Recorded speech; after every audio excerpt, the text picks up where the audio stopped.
Have you ever looked at a cold glass of water and wondered how it seems to magically create its own little puddle on the outside? You know, we see it all the time, but it's one of those little mysteries that's just hidden in plain sight. Well, today, we're going to unravel the secrets of the most common and maybe most mysterious substance on Earth, water. Oh yeah, you know this scene. You pour a nice, ice-cold glass of water, maybe on a hot day, and just a few minutes later, the outside of the glass is covered in these tiny droplets. It almost looks like the glass is, well, sweating. But seriously, have you ever stopped to think about it? Where does that water actually come from? Is it somehow leaking through the glass? Or is there something else entirely going on here?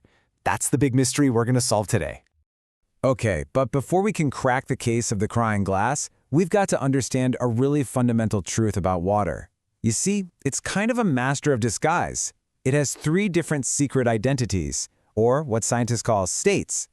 And to help us out on this journey, let's meet our guides from the source material, Avi and Tharav. They're just looking at some ice cubes floating in their lemonade, and it kicks off a little debate. So Tharav makes a pretty sensible point, right? I mean, ice is hard, you can pick it up. Water is a liquid that just slips right through your fingers. To him, they feel like two totally different things. It makes sense. But Avi, she sees it differently. She argues that nope, even though they look and feel totally different, ice and water are fundamentally the same stuff. So, who's right? Well, in a way, they both kind of are. Ice and water are the exact same substance, H2O, but they exist in different states of matter. One is solid, one is liquid. And this little detail, it's the first huge clue to solving our mysteries. Okay, with that first clue in our pocket, let's move on to our first official case. I call it the case of the disappearing water. And I guarantee you've seen this happen a million times. Just think about it for a second. After it rains, you see puddles all over the place. But a few hours later, poof, they're gone. Or you wash a plate, you leave it on the drying rack, and the water just vanishes. It doesn't all drip off. It literally disappears. So where does it go? Now, one pretty logical theory is that the water just seeps through whatever surface it's on. But check out this simple experiment. We've got water on a solid steel plate. There's absolutely nowhere for it to seep through. But guess what? If you wait long enough, that water will disappear too. And here is the big reveal.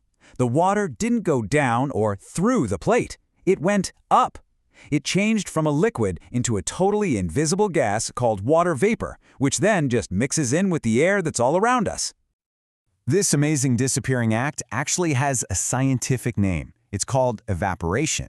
It's simply the process where liquid water turns into its gas state, or vapor state. And once you know what it is, you start seeing it absolutely everywhere. It's how your wet clothes get dry on the clothesline. It's why a freshly mopped floor doesn't stay wet forever. It's even how sweat cools you down. It evaporates right off your skin. It's happening constantly, all around us. All right, so now we're armed with this new knowledge of evaporation and water's secret identities. Let's circle all the way back to our original puzzle, the mystery of the crying glass. So our two investigators, Avi and Tharav, they have their competing theories. Tharav is sticking with his first idea. Maybe super tiny amounts of water are seeping through the glass. But Avi points out a really critical flaw in that theory. The water level inside the glass never actually goes down. But here it is.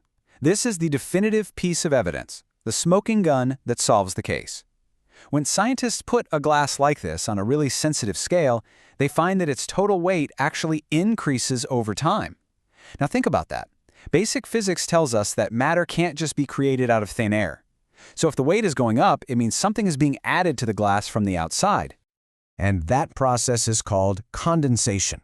It is the exact opposite of evaporation.